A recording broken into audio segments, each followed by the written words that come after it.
Les deux personnes qui sont à ma droite, ce sont elles qui vont nous entretenir sur le sujet de ce jour, Marie, mère des hommes et mère de Dieu. On a une dame, c'est normal, on parle d'une femme, et on a ici un homme. Les hommes aussi ont de bonnes relations avec les femmes, mais surtout avec Marie. Et la dame, c'est la sœur Solange Sia. Elle est docteure en théologie. Elle est aussi engagée dans la formation des jeunes, la protection des mineurs, dont elle coordonne un centre en ce sens, et elle donne des cours au CELAF. Elle est membre de la congrégation Notre-Dame du Calvaire. C'est bien ça, ma soeur. Quant au père, oui, c'est un prêtre, comme vous pouvez le constater. Il s'appelle Aké Paul Blanchard. Il a commencé aussi avec les enfants, les jeunes, avant d'aller suivre une formation, se faire former. Et dans sa formation, il a opté pour la spécialité du coaching et également de la gestion et des politiques éducatives. Donc, il saura aussi nous parler dans un langage qui est différent de celui des théologiens. Parce que, comme vous le voyez, il est aussi jeune. Ça peut aller. Donc on va commencer avec le père et on va finir avec la sœur. La sœur aura aussi des choses très intéressantes à nous dire quant à notre vie notre vie de foi en tant qu'Africain. Vous voyez comment elle est habillée, n'est-ce pas? Merci. Tous. Le thème général de ce matin, c'est Marie, mère des hommes, mère de Dieu. Et moi, je dois vous entretenir sur la Vierge Marie dans l'histoire du salut. On peut se dire, c'est quoi l'histoire du salut? L'histoire du salut, c'est comment Jésus nous sauve, comment Dieu nous sauve. Et quel est le rôle de Marie dans ce salut-là que Dieu nous donne, comment il veut nous sauver. On va essayer de voir ce thème en 3 petits points. Le premier point, c'est les différentes prophéties sur la Vierge Marie dans la Bible. Le deuxième point, c'est le rôle de Marie dans l'histoire du salut. Et le troisième point, c'est l'implication de ce rôle de Marie pour chacun de nous comme chrétiens. Le premier point,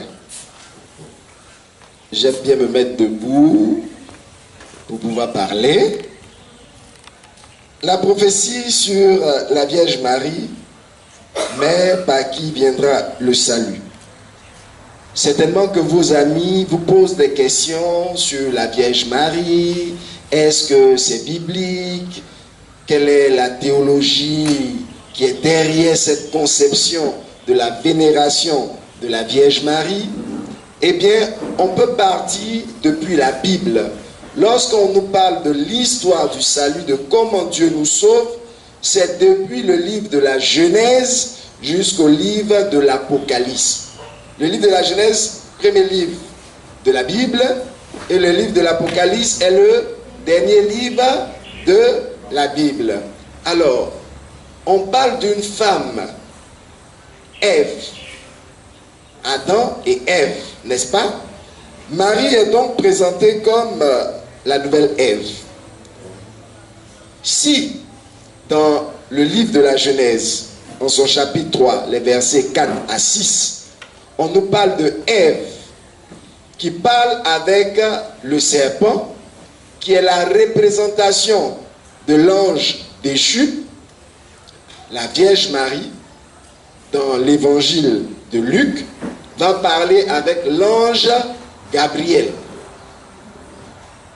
Donc on voit déjà que c'est une préfiguration de l'histoire du salut à travers la Vierge Marie. Si Ève a accepté de suivre les conseils, je dirais, de l'ange déchu, la Vierge, elle, a accepté le message que l'ange Gabriel lui a apporté de la part de Dieu. Mais rappelons-nous que Ève était sans péché. Quand Dieu a créé l'homme et la femme, ils étaient sans péché. Donc Ève, sans péché, représente l'image de la Vierge Marie plus tard, que Dieu a voulu vierge et sans péché. Mais Ève a commis le péché. La Vierge Marie, conçue sans péché, n'a pas commis le péché. Elle est restée toujours sans péché. Comment nous pouvons voir la Vierge Marie dans l'Ancien Testament, même si on parle d'elle seulement dans le Nouveau Testament? Dans l'Ancien Testament, on voit bien l'Arche d'Alliance. C'était quoi l'Arche d'Alliance? C'était quoi? Qui a déjà écouté cette parole, l'Arche d'Alliance? C'était comme peut-être une caisse où on mettait quelque chose d'important dedans. C'était quoi? Les commandements, les 10 commandements, la parole de Dieu même dedans. D'accord? Donc c'était l'Arche d'Alliance. Et quand on regarde, on voit que l'Arche d'Alliance contenait la parole de Dieu en Genèse. Mais la Vierge Marie a porté qui dans son sein? Jésus. Donc elle est aussi l'Arche d'Alliance. Elle est l'Arche d'Alliance parce qu'elle a porté Jésus-Christ, la parole de Dieu. Et on dit que lorsqu'il y avait cette arche, l'Arche d'Alliance, il y avait la nuée qui couvrait le temple. En Exode 40. Et on voit bien que lorsque l'ange Gabriel vient voir la Vierge Marie, il lui dit aussi qu'elle est couverte de l'ombre de l'Esprit Saint. Donc l'arche aussi, qui est la Vierge Marie, est recouverte de cette puissance de Dieu. On voit que David avait reçu chez lui l'Arche d'Alliance. Et il était tout heureux. Il dit, mais comment le Seigneur peut-il me visiter? Et on voit que ces mêmes paroles sont utilisées aussi lorsque Marie va rendre visite à sa cousine Élisabeth. Comment la mère du Sauveur peut venir jusqu'à moi? C'est l'Arche d'Alliance encore. David qui danse devant l'Arche d'Alliance, qui saute devant l'Arche d'Alliance. Et on voit que l'enfant qui était dans le sein d'Élisabeth, lorsqu'il a entendu la salutation de Marie, il a fait quoi? Il a tressailli. Donc ici on voit encore que c'est la préfiguration, c'est la Vierge Marie qui est annoncée et qui prend forme. On a aussi, l'Arche d'Alliance a duré 3 mois. Et Marie aussi a duré 3 mois chez sa cousine Élisabeth. Ça ne peut pas être des coïncidences, sinon que c'est une réalité pour nous rappeler qui est la Vierge Marie. Donc si vos amis vous disent, mais la Vierge Marie, on ne sait pas, elle est simplement... Non, il y a trop de, on pourrait dire, de providence divine, qu'il y ait toujours des parallèles entre la Vierge et l'Arche d'Alliance ou des éléments de la Bible. On sait que l'Arche d'Alliance contenait quoi? La manne. La manne qu'avait mangé le peuple d'Israël. Mais la Vierge Marie, dans son sein, elle avait qui? Jésus, le pain vivant. Et après, on a l'Arche d'Alliance qui était bordée d'or. Et on dit que la Vierge Marie est quoi? Couronnée. Si elle est couronnée, une couronne c'est en or, n'est-ce pas? Voici comment on peut comprendre que Marie est avec nous. Et Marie représente l'espoir du peuple d'Israël. Maintenant, comment elle a joué son rôle dans l'histoire du salut? On peut voir cela à travers les 7 paroles de la Vierge Marie. La première parole, comment cela se fera-t-il, puisque je ne connais pas d'homme? En Luc 1, verset 34. La Vierge Marie demande comment cela se fera-t-il. C'est son ouverture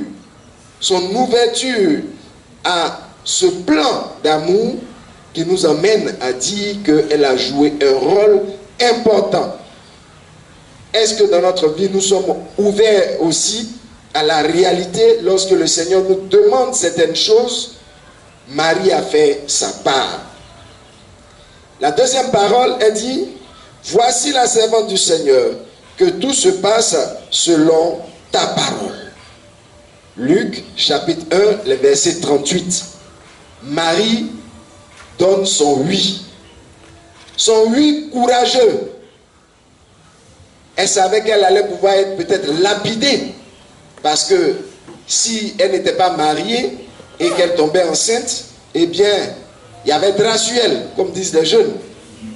Elle était dans paix. Mais elle a accepté cela. Elle a accepté cela pour une plus grande cause. Comme disent les jeunes, pour un grand doigt. Et c'est pour cela qu'elle a accepté.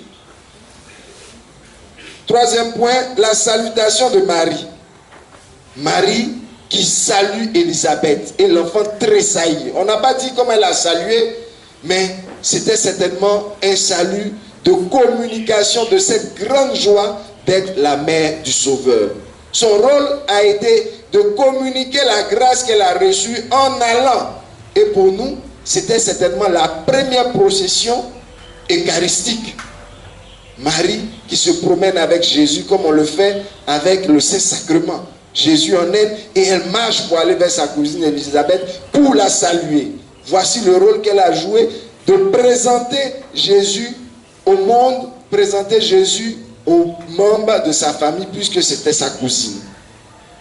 Quatrième point, c'est le Magnificat. Action de grâce. Marie reconnaît l'action de Dieu dans sa vie et elle rend grâce pour cela. Le cinquième point ou cinquième parole. Mon fils, pourquoi avoir agi ainsi avec nous? Ton père et moi, nous te cherchions angoissés.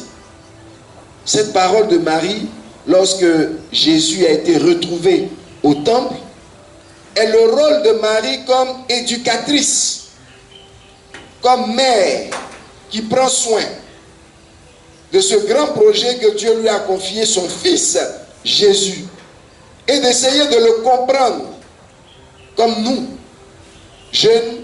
Il est peut-être souvent difficile de nous comprendre lorsque nous atteignons l'âge de la puberté, comme toutes les filles qui sont ici, et quelques garçons aussi qui ont vécu cette expérience. On devient peut-être souvent un peu agressif, on se sent un peu comme incompris des parents et tout ça. On dit non, les parents ne sont pas dans la tendance, ils ne sont pas dans la mouvance. Non, papa, tu ne peux pas comprendre. Maman, non, tu ne peux pas comprendre. Je suis trop enjaillé actuellement, quoi. C'est ça, quoi. Et on se dit qu'ils n'arrivent pas à comprendre ce qu'on vit. Voici un peu ça. Mais Marie a compris Jésus. Elle a compris. Et ça, c'est son rôle qu'elle a joué dans l'histoire du salut. Et un autre rôle qu'elle a joué, la sixième parole, ils n'ont pas de vin. Le rôle d'intercession. Intercession pour nous d'aujourd'hui, mais intercession pour ces mariés qui allaient avoir honte. Parce qu'il n'y avait plus de vin à cette fête. Imaginez-vous une fête et puis il n'y a plus de boisson. Et les invités sont là. C'est nous honte, non? C'est la même chose. Marie, dans notre vie, dans l'histoire du salut, elle intercède pour nous. Si elle est la mère de Jésus, elle ne peut pas nous voir sombrer, aller vers l'enfer sans intercéder pour nous. Voici le rôle que joue Marie. Un rôle d'intercession. Et le dernier point, tout ce qu'il vous dira, faites-le. Elle nous demande d'écouter ce que Dieu nous demande de faire à travers les commandements et les commandements de l'Église. Et c'est seulement en les appliquant que nous pouvons avoir la vie éternelle. Dernière partie de l'intervention, c'est l'implication du rôle de Marie pour chaque chrétien. Quand on regarde ce qu'a fait la Vierge Marie, cela nous interpelle, nous aussi, à appliquer cela dans notre vie de chaque jour. À être quoi? Obéissant. Si Ève a été désobéissante, par Marie, nous avons l'obéissance. La Vierge Marie est Immaculée Conception. Dieu lui a fait cette grâce, mais c'est parce qu'elle-même elle a accepté aussi de rester dans cette, je pourrais dire, Immaculée Conception, de ne pas commettre le péché. Sa liberté a rencontré la volonté de Dieu. Et nous aussi, nous sommes invités à faire cela. Marie est pleine de grâce parce qu'elle a trouvé faveur auprès de Dieu. Nous aussi, nous devons être dans cette grâce. Marie a reconnu toujours que Dieu était important pour elle, d'où son champ d'action de grâce, le Magnificat. Marie est restée toujours vierge et cela nous interpelle nous aussi sur la pureté, sur ce que nous faisons de notre jeunesse, de ce que Dieu nous donne. Marie a médité profondément tout dans son cœur, c'était la confiance en Dieu. Et Marie a été l'intercession à Cana. Nous devons nous aussi intercéder pour nos frères et pour nos sœurs. Marie était à la croix, au pied de la croix avec Jésus, pour montrer la compassion, l'amour. Et Marie était au Cénacle pour recevoir l'Esprit Saint. Elle n'a pas abandonné l'Église. Après la résurrection de son Fils Jésus, elle a demeuré toujours présente dans l'Église. En somme, Marie reste toujours dans l'histoire du salut de chaque homme, de chaque personne ici présente, et elle veut nous guérir, elle veut nous conduire vers Jésus. Merci.